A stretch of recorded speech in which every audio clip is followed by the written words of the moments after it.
డెడ్లైన్లు ఇచ్చింది కాబట్టి ఈ 8 నెలల్లో ఏం జరగబోతోంది అనుకుంటున్నారు మేడం? మేము ఈ తీర్పును మనస్ఫూర్తిగా ఆహ్వానిస్తున్నాం. ఎందుకు అంటే ఈ తీర్పు రావడానికన్నా ముందు ఈ కాంగ్రెస్ పార్టీ బుద్ధి తెచ్చుకొని బుద్ధి గడ్డి తినకుండా వీటిని కనుక స్వీకరించుంటుంటే ఈరోజు కాంగ్రెస్ పార్టీకి ఇబ్బంది కాకపో, మరీ ముఖ్యంగా నిరుద్యోగ యువతకు ఇబ్బంది కాకపో. ఈరోజు మోకాలకు గుండుకు లింక్ పెట్టినట్టు ఏం చెప్పారు? గ్రూప్ 1 రిజల్ట్స్ ఇస్తేనే గ్రూప్ 2 గ్రూప్ 3 ఇస్తామన్నారు. ఓకే, హేతుబద్ధమైనటువంటిదే. ఎప్పుడు హేతుబద్ధమైనటువంటిది? మీరు గ్రూప్ 1 రిజల్ట్ ను కూడా, గ్రూప్ 1 పరీక్షల నిర్వహణను కూడా, గ్రూప్ 1 లో ఉన్నటువంటి జీవోలను కూడా, వీటన్నిటిని కూడా మీరు సక్రమంగా చేసి గ్రూప్ 2 గ్రూప్ 3 లో కూడా సక్రమంగా చేసి ఉండి అన్నిటికి లింక్ పెట్టి డిసెండింగ్ ఆర్డర్ లో రిజల్ట్ ఇస్తే గ్రూప్ 1 లో వచ్చినటువంటి వాళ్ళు గ్రూప్ 2 గ్రూప్ 3 లో ఉంటే వీళ్ళకు డబుల్ ఎంట్రీస్ అనేది, డబుల్ జాబ్స్ అనేది రావు, 2-3 జాబ్లు అనేటటువంటి రావు, ఒక్కరికొక జాబ్ ఉంటుంది. తర్వాత ఈ బ్యాక్లాగ్స్ అనేటువంటి ఒక హేతుబద్ధమైనటువంటిది. ఇది గురుకులాలలో చేయలేదు, డిఎస్సిలో చేయలేదు, ఆడ ఒకటే ఇచ్చేసి చేసిర్రు. ఇంకా దాంతో పెద్ద టాపిక్. అయితే ఈ రోజు మేము అట్లా అడిగే ఈ కేసుకు దానికి లింకప్ పెట్టి నాశనం చేసిర్రు. అదే కనుక మేము అడిగినప్పుడే, మేము ఏదైతే అడిగినాం పిఎంఎల్ ప్రొవిజనల్ మార్క్ లిస్ట్ అనేది రిజల్ట్ ఇచ్చినమ్మటే ఇవ్వాలి. ప్రొవిజనల్ మార్క్ లిస్ట్ అంటే ఒక అభ్యర్థి యొక్క పేరు, అభ్యర్థికి వచ్చినటువంటి మార్కులు, అభ్యర్థి ఆల్ టికెట్ నెంబరు, అభ్యర్థి ఫిజికల్ హ్యాండిక్యాప్డా కాదా, అభ్యర్థికి ఉన్నటువంటి సోషల్ రిజర్వేషన్ ఏంది, అభ్యర్థికి ఇంగ్లీష్ పేపర్ నుంచి ఇంకా మిగతా 6 పేపర్ల వరకు వచ్చినటువంటి రిజల్ట్ మార్క్స్ ఏంటి, టోటల్ మార్క్స్ ఏంటి, ఇవన్నీ పిఎంఎల్ ఇవ్వాలి.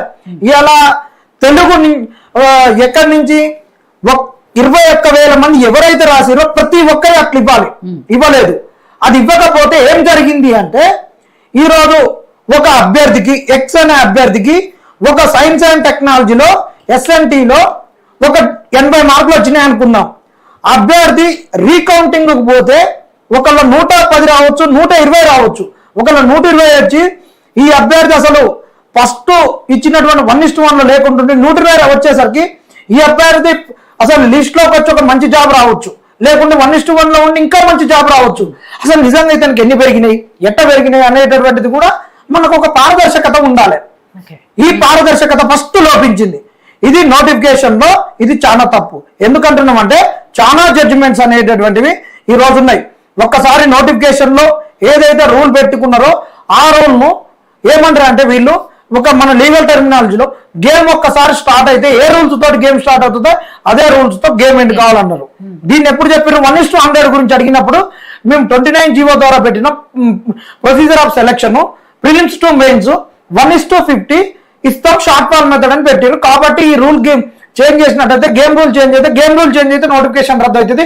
నోటిఫికేషన్ రద్దు అయితే మా కాంగ్రెస్ కు దెబ్బ పడుతుంది. మేము నెక్స్ట్ పెడతా ఉన్నాం. మరి పిఎంఎల్ ప్రొవిజన్ ఎందుకు మీరు వయలేట్ చేసిర్రు? అది పెద్ద వయలేషన్. దాంతోపాటు నోటిఫికేషన్ వయలేషన్స్ అంటే ఇక్కడ జరిగినటువంటి ఏంటంటే, ఎగ్జామ్ పెట్టేటప్పుడు జరిగినటువంటి తప్పులు కొన్ని, తర్వాత పేపర్ కరెక్షన్ లో జరిగినటువంటి తప్పులు కొన్ని, నోటిఫికేషన్ రూల్స్ వయలేట్ చేసిన కొన్ని.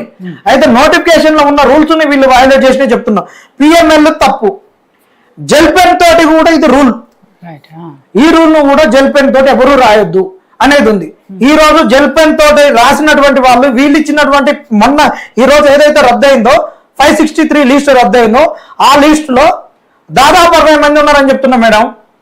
6th ర్యాంకర్ జెల్ పెన్ తో రాసిందని నేను చెప్తున్నా, బల్ల గుద్ది చెప్తున్నా. నా కాడ ఎవిడెన్స్లు ఉన్నాయి.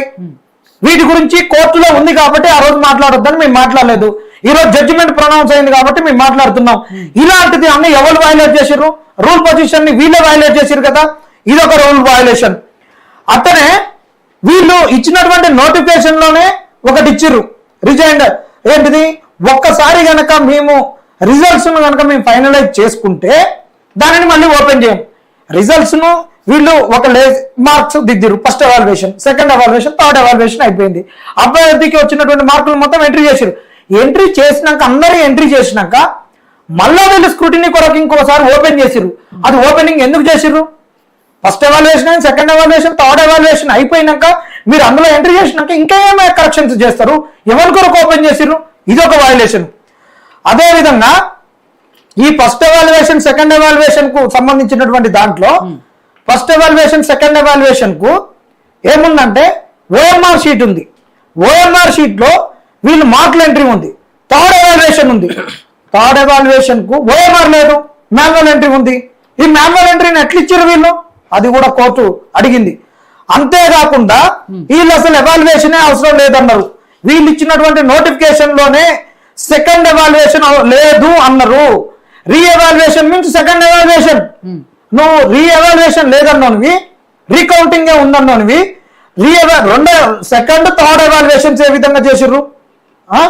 ఇంకొకటి, వీళ్ళు పేపర్ కరెక్షన్ చేసినాక ఫస్ట్ ఎవాల్యుయేషన్ సెకండ్ ఎవాల్యుయేషన్ అయిపోయింది మేడం. ఫస్ట్ ఎవాల్యుయేషన్ లో ఒక పేపర్ లో నాకు ఒక అభ్యర్థికి 100 మార్క్స్ వచ్చినాయి, సెకండ్ ఎవాల్యుయేషన్ లో 110 మార్క్స్ వచ్చినాయి. మొత్తము ఈ రెండింటిని కూడితే 210 మార్కులు. దీన్ని బయట చేస్తే 105 మార్కులు.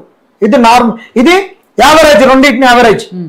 వీళ్ళు యావరేజ్ చేసి ఒక పిటిషన్ లో దానికి ఒక అడ్వకేట్ గారు, మంచి సీనియర్ అడ్వకేట్ దక్కి ముక్కలు దీన్ని కష్టపడి తీసుకొచ్చినాం.